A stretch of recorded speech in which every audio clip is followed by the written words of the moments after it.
আঙুরের সন্দেশটা আমার কত সুন্দর লাগছে দেখুন, কত সুন্দর বসেছে দেখুন। যদি না এটা ভালোভাবে বসতো তাহলে কিন্তু এত সুন্দর কাটা যেত না। একটা মিষ্টিকে আমি ভাঙছি, দেখুন কত সুন্দর হয়েছে।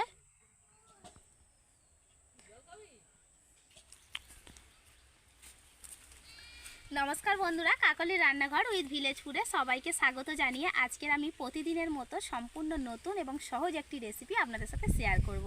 আজকের আমি বানাবো আঙুরের সন্দেশ।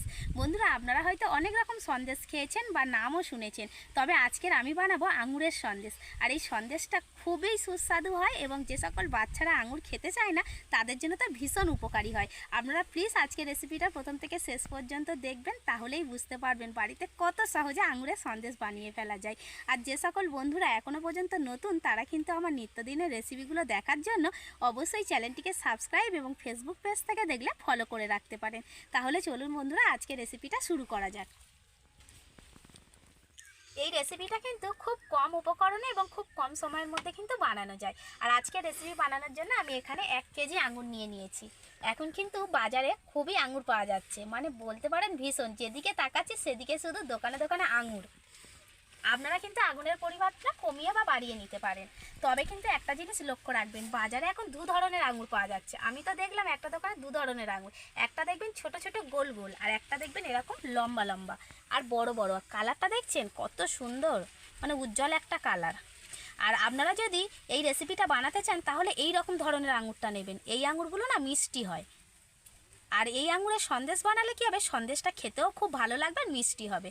আর ওই যে ছোট ছোট গোল গোল আঙুর হয়, ওর দামটা কম হলেও ওই আঙুরটাই কিন্তু সন্দেশ বানালে সন্দেশটা টক লাগবে। এখন আমি আঙুরগুলোকে এইভাবে ছাড়িয়ে নেব।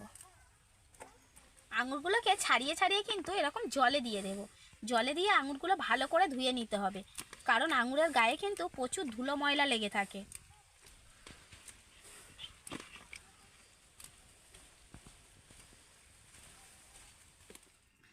আঙুরগুলোকে আমি জল দিয়ে ভালো করে ধুয়ে নিয়েছি।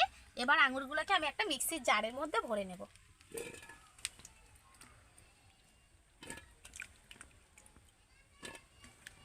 মিক্সিতে আঙুরগুলোকে আমি ঘুরিয়ে আঙুরের রসটা বের করে নেব। আঙুরটাকে আমি মিক্সি করে নিয়েছি, এবার আমি ছাঁকনির সাহায্যে ছেঁকে নেব।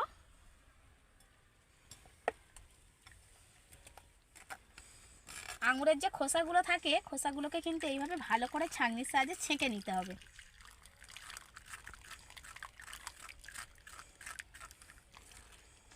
একটা থকথকে ভাব চলে এসেছে দেখো, এরকমভাবে ছাঁকতে ছাঁকতে তো পুরো খোসাগুলো ওপরে থেকে যাবে।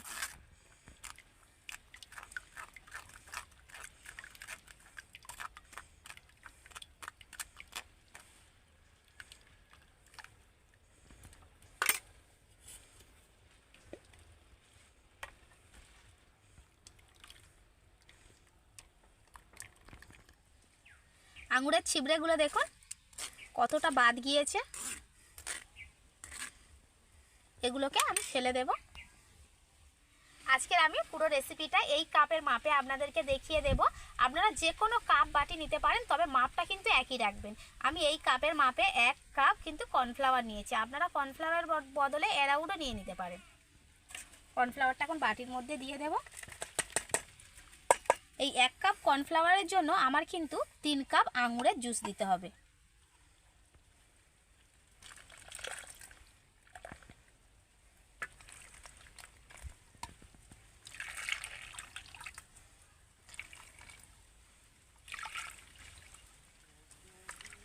এইটুকু বেশি হয়েছে, একটুখানি এটুকুও দিয়ে দেব।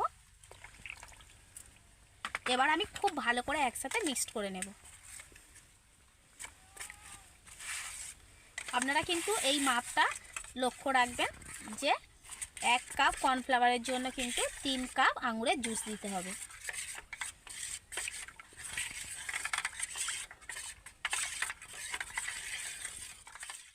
এখন আমি যে পাত্রটার মধ্যে সন্দেশটা বানাবো সেই পাত্রটাকে রেডি করে নেব। আর আজকে সন্দেশ বানানোর জন্য আমি একটা স্টিলের থালা নিয়ে নিয়েছি। আপনাদের বাড়িতে থাকা যে কোনো থালা, বাটি কিংবা টিফিন বক্স দিয়েও কিন্তু সন্দেশটা বানিয়ে নিতে পারবেন। আর এখানে আমি থালার গায়ে একটু ঘি মিশিয়ে নিয়েছি। এবার আমি থালার ওপরে দিয়ে দেব কয়েকটা চাল মগজ। মানে সন্দেশের ওপরটা যাতে দেখতে ভালো লাগে সেজন্য এগুলো দিচ্ছি। তবে আপনারা চাইলে নাও দিতে পারেন। আর এই কাজটা কিন্তু যদি করেন তাহলে একটু আগে করে নেবেন। এবার আমি নিয়েছি কয়েকটা ড্রাই ফ্রুট বলতে এখানে আমি নিয়েছি আমন্ড আর কাজু কুচি। আপনারা চাইলে পেস্তা কুচি দিয়ে দিতে পারেন বা আপনাদের আরও কিছু পছন্দের ড্রাই ফ্রুট দিয়ে দিতে পারেন। এইভাবে আমি সাজিয়ে নেব থালাটাকে। এবার আমি চলে যাব উনানের কাছে। তবে উনান জ্বালার আগে এই কাজটা কিন্তু আপনারা করে নেবেন, তাহলে সুবিধা হবে। এবার চলে এসেছি আমি উনানের কাছে। উনানও আমি জেলে নিয়েছি, কড়াই বসিয়ে দিয়েছি। এবার আমি কড়াইতে দিয়ে দেব জল। আর জলটা আমি এই কাপের হাফ কাপ নিয়েছি। যে কাপের মাপে আমি কর্নফ্লাওয়ার নিয়েছিলাম সেই কাপের মাপ করেই কিন্তু সব কিছু নিচ্ছি। হাফ কাপ জল দিয়ে দেব। এবার এই হাফ কাপ জলের জন্য আমি দিয়ে দেব 2 কাপ চিনি।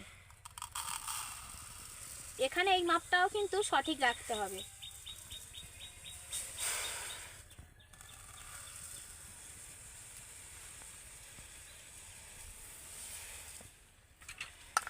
এবার আমি এইভাবে নাড়তে থাকবো, নেড়ে নেড়ে চিনিটাকে গলিয়ে নেব আর একটু হালকা চিটচিটে ভাবে একটা রস বানিয়ে নেব। চিনির রসের মধ্যে কিন্তু আমার চিটচিটে ভাব একটা চলে এসছে। এই দেখুন তারের সৃষ্টি হচ্ছে। দেখুন এইভাবে হাত দিয়ে দেখতে হবে। যখন দেখবেন রসটা এরকম একটা তার তৈরি হবে রসের মধ্যে, তখন জানবেন যে মিষ্টিটা আমার একদম পারফেক্ট রয়েছে। এবার আমি যে আঙুরের জুস আর কর্নফ্লাওয়ারটা মিক্সড করে রেখেছিলাম সেটা আরও একবার চামচ দিয়ে এইভাবে গুলিয়ে নেব। এবার এই মিশ্রণটা আমি চিনির রসের মধ্যে অল্প অল্প করে দেব আর নাড়তে থাকবো। এইভাবে দিতে হবে আর কিন্তু অনবরত নাড়তে থাকতে হবে। খুব ভালো করে মিশিয়ে নিতে হবে। এবার আমি এইভাবে কিছুক্ষণ নাড়তে থাকবো। প্রায় 2 থেকে 3 মিনিট নাড়লেই কিন্তু একটা ঘন ভাব চলে আসবে। আপনারা দেখতে পাবেন কতটা ঘন হয়ে যাবে। তবে কিন্তু অনবরত এইভাবে নাড়তে হবে, যেহেতু কর্নফ্লাওয়ার দেওয়া আছে তো তলাই থেকে কিন্তু মোটা হয়ে যাবে, তার জন্য এইভাবে নাড়তে হবে।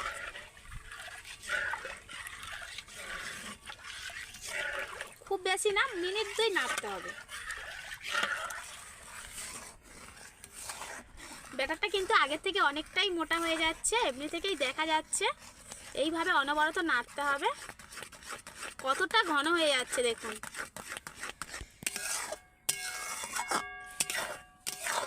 আমি সন্দেশটাকে একটু সুন্দর দেখার জন্য এখানে একটু খুব সামান্য অল্প একটুখানি গ্রিন ফুড কালার দিয়ে দেব। আপনারা চাইলে কিন্তু এখানে ফুড কালারটা নাও দিতে পারেন, তবে সুন্দর দেখার জন্য আমি কিন্তু ফুড কালারটা দিলাম। এবার আমি আরও ভালো করে একটু নেড়ে নেব।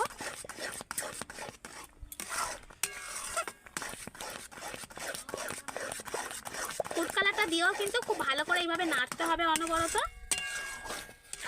এই দেখুন ঘন হয়ে কতটা জেলি জেলি ভাব চলে এসছে। আর কালারটাও কিন্তু দারুণ হয়েছে। এই সময় আমি দিয়ে দেব 1 চামচ ঘি।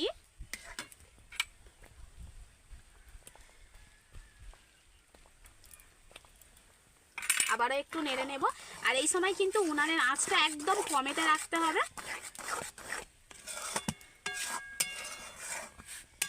কত সুন্দর কড়া থেকে ছেড়ে দিচ্ছে দেখুন। আর সন্দেশের জন্য কিন্তু মিশ্রণটা আমার একদম পুরোপুরি রেডি। এই দেখুন। এবার আমি কড়াটা উনান থেকে নামিয়ে নেব। আগে থেকে যে থালাটা আমি রেডি করে রেখেছিলাম সেই থালাটার মধ্যে আমি মিশ্রণটা ঢেলে দেবো। আর এটা কিন্তু এরকম গরম অবস্থাতেই ঢালতে হবে।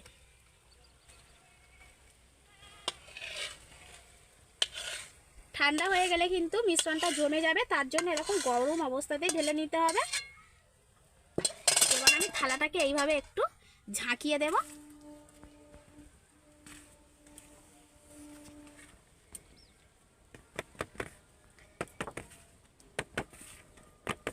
এবার থালাটাকে এরকম অবস্থায় আমি প্রায় 1 ঘন্টার মতো রেখে দেব। 1 ঘন্টা পর আবারও আমি ফিরে এসেছি। আর ঘন্টাখানেক এমনি থালাটা আমি নর্মাল জায়গাতে রেখে দিয়েছিলাম, তাতে কত সুন্দর সন্দেশটা বসেছে দেখুন। এই দেখুন থালাটা আমি একভাবে আর করছি, দেখুন ঘোরাচ্ছি। উবুড়ো করছি, দেখুন কত সুন্দর জমেছে। এবার আমি এটাকে থালা থেকে তুলে নেব। তার জন্য একটা প্যাচেলার নিয়েছি, প্যাচেলারের সাহায্যে আগে আমি ধারটা ভালো করে ছাড়িয়ে নেব।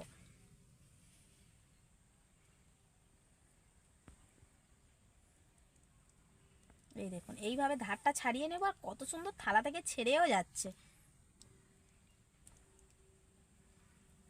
এবার আমি থালার ওপর একটা প্লেট দিয়ে দেব, দিয়ে এইভাবে উল্টিয়ে দেব। একটু থালাতে ঘা দিয়ে দেব। এই দেখুন কত সুন্দর উঠে গেছে, দেখুন একদম প্লেটের মাপে মাপে হয়েছে। কত সুন্দর লাগছে না বন্ধুরা?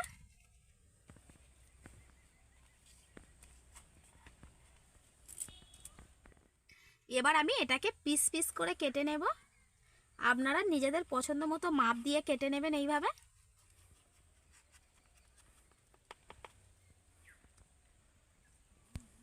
যদি না এটা ভালোভাবে বসতো তাহলে কিন্তু এত সুন্দর কাটা যেত না।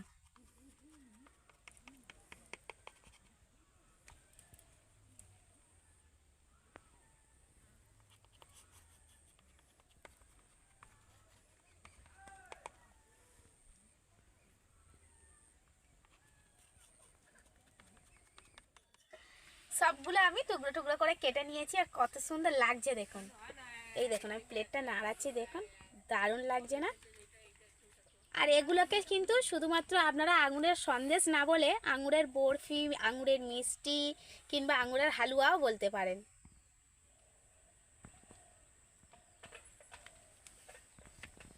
এই দেখুন কত সুন্দর লাগছে দেখুন, আর কত সুন্দর জমেছেও। এত কম সময়ের মধ্যে আর এত কম উপকরণে সত্যি একটা মিষ্টি বানানো যায় না, বানিয়ে দেখলে কিন্তু বিশ্বাস হবে না। একটা মিষ্টিকে আমি ভেঙেও দেখাচ্ছি, দেখুন কত সুন্দর হয়েছে ভিতরটা।